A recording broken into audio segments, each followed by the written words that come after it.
La flota de Indias, aquel magnífico espectáculo económico que cambió el mundo, aquella globalización económica y también cultural que partió de la Andalucía Atlántica hacia el Nuevo Mundo, trazó senderos marítimos, fabricó puertos, construyó ciudades y un largo etcétera. En resumidas cuentas, la flota de Indias hizo historia desde el siglo, principios del XVI, aunque ya su germen empieza a finales del XV, pero bueno, ya se confirma a principios del XVI, hasta la época de la Ilustración, en el XVIII. Un tema muy interesante de nuestra historia y como siempre, con nuestro pana Emilio Acosta Ramos de Venezuela Provincial. Muy buenas, Emilio, muy bienvenido, como siempre. Bueno, muchas gracias por la invitación, como siempre, Antonio. Es un placer para mí estar en tu canal de YouTube, Antonio Mariano Ruiz. Y sí, hoy vamos a estar hablando de la flota de Indias, ¿no? Esa flota que englobaba todo el comercio y navegación de España con sus territorios de ultramar. Y como tú bien señalas, ¿no? Se empieza a configurar en el año de 1503 y ya a finales del siglo XVI, pues ya se configura totalmente, ¿no? España organiza desde Sevilla una red de comunicaciones que por primera vez adquiriría dimensiones planetarias. Esa red permitía recorrer cada año los miles de kilómetros que separaba Europa de las Américas, ¿no? Sí, claro, y además es la conexión del mundo, porque esa flota que Uh -huh. empieza en el 1503, la van fraguando, de hecho, los marineros de toda España. Tú sabes que, bueno, ya a partir del 1493-94 son los llamados viajes andaluces, todos esos marineros de Moguer, de Lepe, que van por las Antillas, en fin, hasta que en 1503 cristaliza, tenemos la figura de la Casa de la Contratación, el sistema de monopolio económico que parte de Sevilla hacia, hacia América, y esa flota al final recorre el Atlántico, hace del Atlántico un mare nostrum de los hispanos, y con la importancia que tiene la Nueva España conforme va avanzando la conquista territorial, ¿no? Continental, mejor dicho, de las Antillas a México, y al final acaba llegando al sudeste asiático. O sea, es un comercio global el que se cristaliza en la Andalucía Atlántica, ¿no? Especialmente en Sevilla, con puertos tan importantes como Cádiz, Sanlúcar de Barrameda, la actual provincia de Huelva. Sí, totalmente de acuerdo con lo que dices. Pero hay que preguntarnos por qué se crea la flota de Indias. Y como tú bien dices, con el descubrimiento de América, ¿no? Empiezan a hacerse esos viajes de ida y vuelta entre Europa y América, ¿no? Empieza, sobre todo, mucha gente a emigrar de la península y las Canarias al continente americano y también se empieza a dar el comercio, ¿no?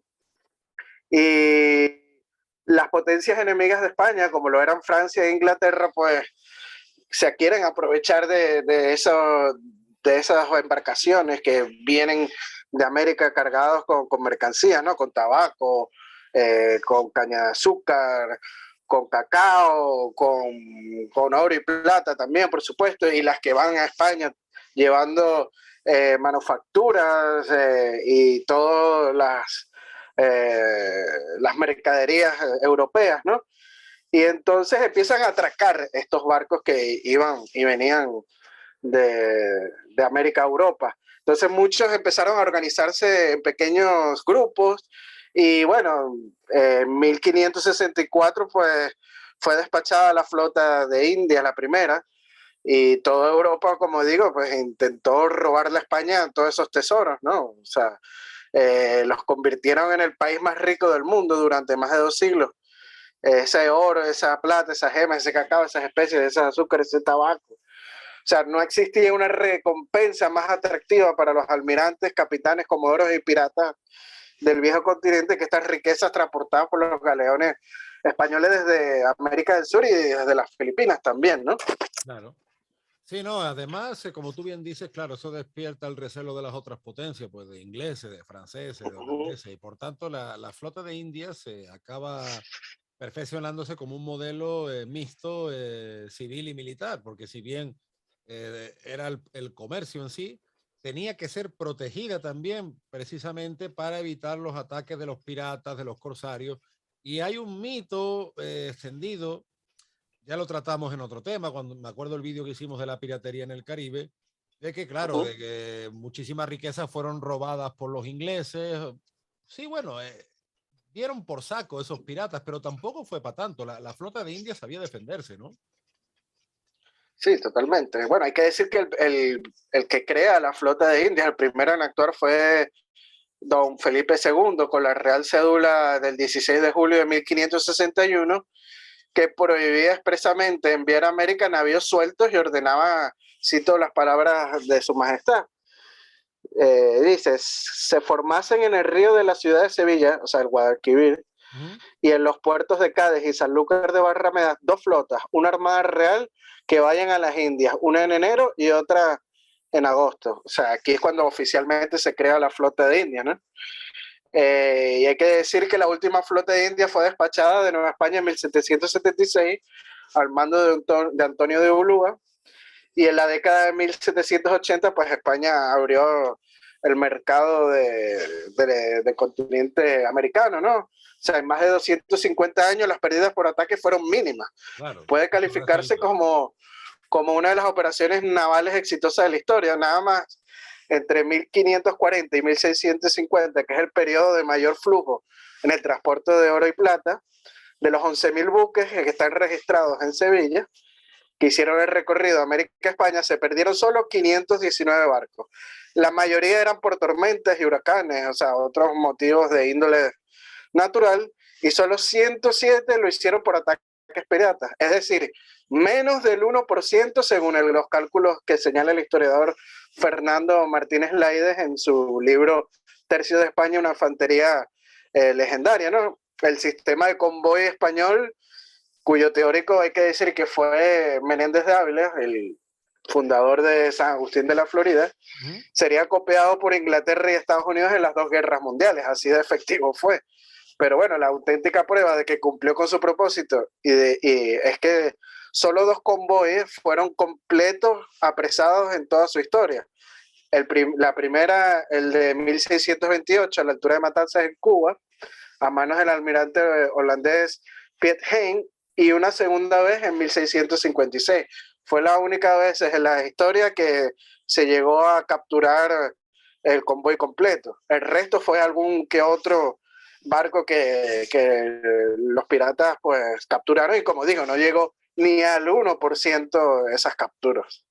Es que claro, eso es uno de los mitos, que como que los españoles pues eran lelos, que no defendían bien sus intereses y que los otros vivían de la renta de los españoles. O sea, eso es muy peliculero, muy Hollywood, pero no se ajusta a la realidad, como tú bien dices, de una maquinaria económica y militar muy bien pertrechada. Y además que fíjate, con esto que hablamos, ahora se habla tanto de España o de la monarquía hispánica como primera globalización, esa unión de puertos, ese gran circuito marítimo y terrestre que desarrolla hasta que cristaliza la flota de India. Y fíjate, por ejemplo, que Faustino Núñez es de la teoría, Faustino Núñez es un musicólogo que ha escrito un libro que amenaza, entre comillas, con ser clarividente, como es América en el flamenco. Y él dice que las provincias americanas de Europa son Sevilla y Cádiz, y que Sevilla y Cádiz durante más de 200 años tuvieron más contacto y más en común con La Habana que con Madrid, porque es que era tanto el contacto que tenía la Andalucía Atlántica con el Nuevo Mundo a través de esta navegación, que eso luego se ha dejado ver en la cultura. Se ha dejado ver en la gastronomía, en la música, en muchísimas cosas. El barroco lo transformó y llegó a toda Europa, esa polifonía española. Lo que se forma en Sevilla es una ciudad cosmopolita, es el equivalente a lo que en día de hoy es Sao Paulo o Nueva York, ¿no? Algunos dicen que Sevilla tiene entre un 8 y un 10% de población negra en esta época, pero también tenía gente de toda España, todos esos comerciantes que venían de Burgos, de Santander, los comerciantes de lienzos catalanes, la gran cantidad de italianos que había en Sevilla, los genoveses tenían la lonja de los genoveses, su propio mercado, su calle, los de Piacenza. Luego la cantidad de flamencos y alemanes que había en Sevilla. Entonces todo eso al final es producto de esa prosperidad que daba la flota de Indias y de esa expectación continua que tenía Sevilla, Sanlúcar de Barrameda, Cádiz. Es que cambió el mundo para siempre y por desgracia no está bien cristalizado en la ficción. La ficción lo que te da a entender es eso, ¿no? De que no se supo aprovechar, de que aquello era cutre, de que aquello... Pero en realidad era algo mucho más complejo, yo diría, Emilio, que más bonito, ¿no? Igual pasa con las Islas Canarias, ¿no? Las Islas Canarias tienen mucho mayor contacto en esta época con América que con la península, ¿no? Claro. Y el contacto que se tenía con la península era justamente, ¿no? Con la Andalucía Atlántica. Y si no se supo aprovechar, yo creo que esto es totalmente falso. Tú ves Sevilla y es el centro histórico más grande de Europa. O sea, se desarrolló de una manera notable. Yo me imagino a esa gente que entraba con la flota de Indias por el río Guadalquivir y empezaba a ver la Torre del Oro, la Giralda, etcétera, pues lo veía como nosotros vemos hoy en día los rascacielos de Nueva York, de Chicago Exactamente. o de Dubái, ¿no? O sea, era algo impresionante. Entonces yo creo que ahí están los hechos, ¿no? Las construcciones y cómo se desarrolló el puerto de Sevilla y Luego lo tú vemos fíjate también la en unión América. de Sevilla, Cádiz y Sanlúcar con puertos como La Habana, La Ujú. Habana en Cuba, Portobelo en Panamá, Veracruz en México, Cartagena de Indias en Colombia. Incluso ya en el siglo XVIII, Nueva Orleans va a ser heredera de esta tradición marítima, ¿no? Y eso se nota, como decimos, en la gastronomía, en la música, en la arquitectura, en muchas facetas de la vida cotidiana. Son herederas de este trajín de la flota de Indias, por así decirlo. Sí, es que si tú te pones a ver, la mayoría de los puertos americanos se desarrollaron increíblemente. Inclusive a partir de 1569, las flotas se diferenciaron en dos flotas, por llamarlo de alguna manera, ¿no? La que iba a México, cuyo destino final era el puerto de Veracruz, que debía zarpar de España en el mes de abril, empezó a llamarse la Armada o Flota de la Nueva España, que para distinguirla de la otra, ¿no? Que terminó siendo conocida como simplemente como nombre la Armada o Flota. La otra se llama la destinada a tierra firme, o la flota de tierra firme, cuyo terminal era Nombre de Dios, sustituido luego por Portobelo, el actual Panamá. Uh -huh. Tenía que partir en el mes de agosto, ¿no? Y se llamó la flota de los galeones y finalmente los galeones. La flota de tierra firme que ponía también rumbo a Cartagena, dejando la travesía a algunos mercantes que se dirigían a Margarita, a La Guaira, a Maracaibo, a Ribacha, Cartagena de Indias y Portobelo, como bien dicho, es su destino final. Y en Portobelo es donde se unía con la flota del Pacífico proveniente de Perú, que desde los puertos del Pacífico de Panamá, pues iban por el Camino Real y se conectaban con el Caribe panameño, ¿no? Haciendo toda una conexión por todo el imperio español, ¿no? Algunas veces inclusive también navegaron juntas las flotas y la flota y los galeones, o sea, el de la Nueva España y Tierra Firme, pero cada una de ellas manteniendo su personalidad y mando. O sea, vemos la cantidad de puertos que se beneficiaron, Veracruz, La Habana, Puerto Cabello, La Guaira, Cartagena, y todos grandes puertos, y lo vemos en su arquitectura, tanto militar como civil. Uh -huh. Sí, bueno, y a posterior incluso también la importancia que adquieren el Callao, Buenos Aires, ¿no? Que son herederos al final de esta tradición ¿No? marítima. Y más tarde también se incorporaría a la misma ruta transpacífica desde Filipinas. Claro. O sea, de hecho, con esta incorporación, España pasaba a ser la primera ruta del comercio mundial de la historia, también de la más larga de su época. O sea, la totalidad del proyecto de España hasta Filipinas sumaba alrededor de 15.000 millas náuticas. Imagínate. Conectaba Sevilla con Veracruz en su tramo atlántico, Veracruz con Acapulco a través de la Ciudad de México por tierra y finalmente Acapulco y Manila atravesando la totalidad del Pacífico con el galeón de Manila. Claro, y hay que subrayar la importancia de Sevilla como puerto y puerta de Indias por su ubicación estratégica, ¿no? Sevilla está situada en el suroeste de la península ibérica, está muy cerca de la costa.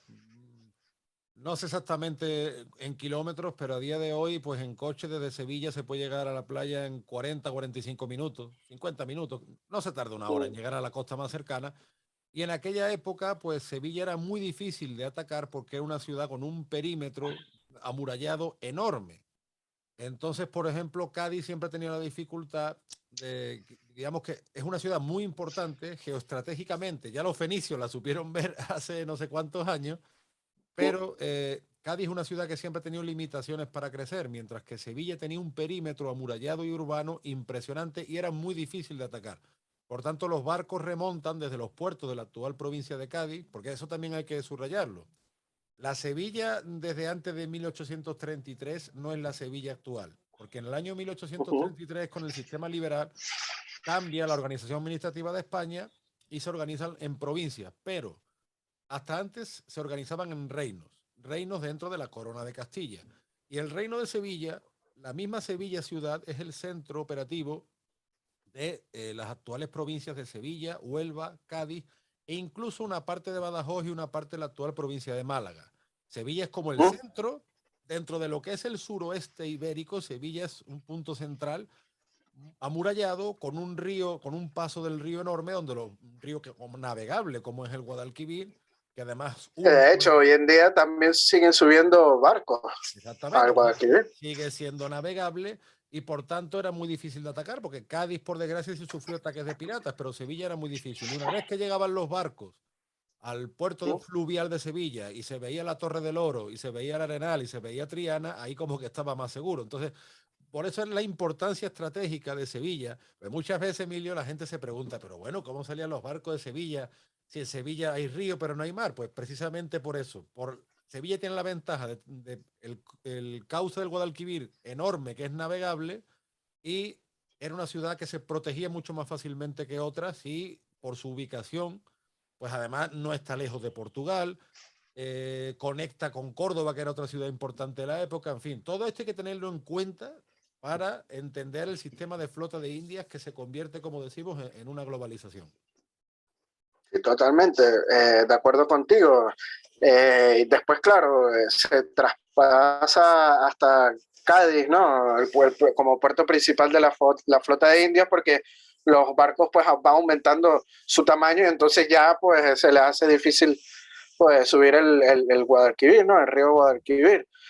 Algo que también hay que señalar que es importante, Antonio, en este tema de la flota de Indias es la creación de la Real Armada de Barlovento, ¿no? Es como una especie de flota policial del Caribe, ¿no?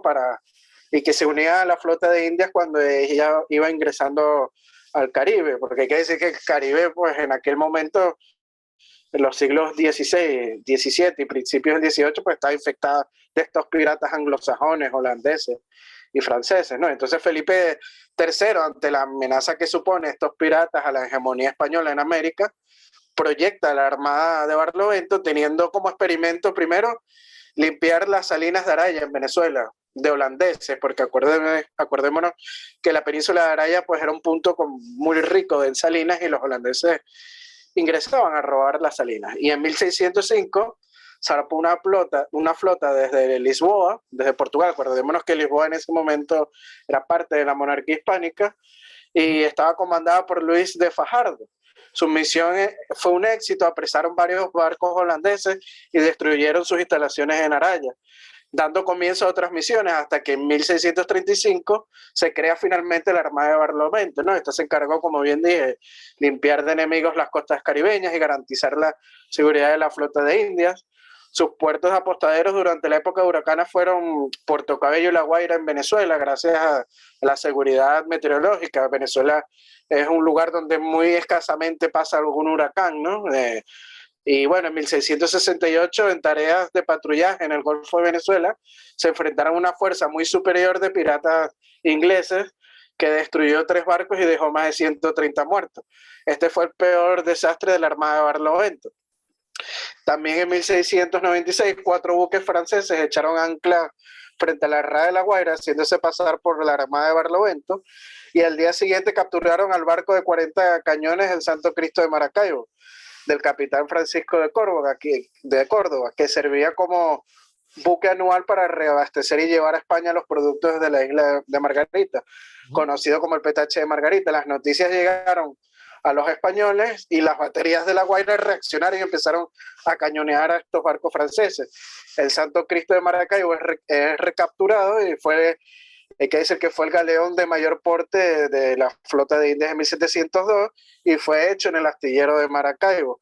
A finales del siglo XVIII, el navío Santísima Trinidad llegó a ser la nave almirante de la Armada de Barlovento, repostando varias veces en los puertos venezolanos y por supuesto en La Habana, donde fue hecho en su astillero, y en más de 200 años las pérdidas por ataques también fueron mínimas, siendo una de las operaciones navales también más exitosas, ¿no? Militar, podemos hablar en cuanto a lo militar, ¿no?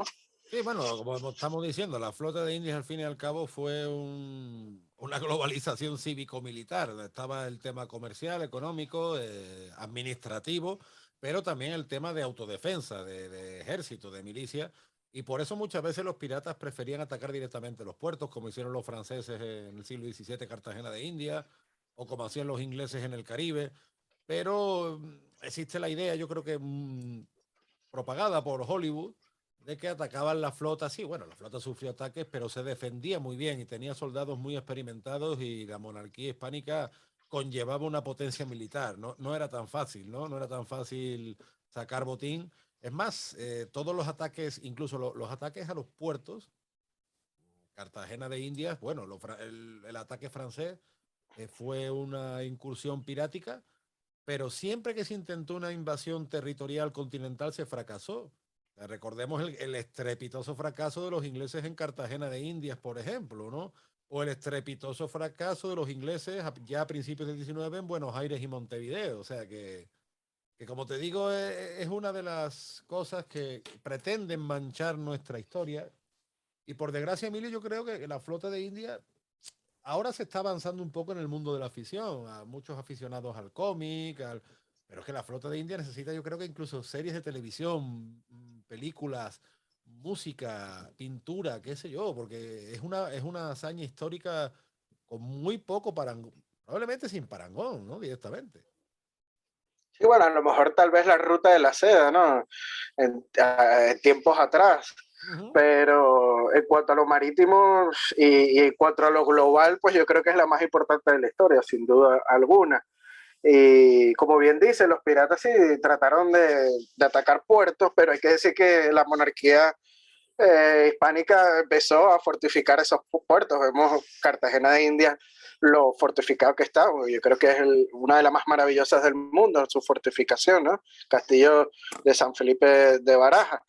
Después empezaron a atacar puertos más pequeños, como por ejemplo los de la costa venezolana, que también se fueron fortificando.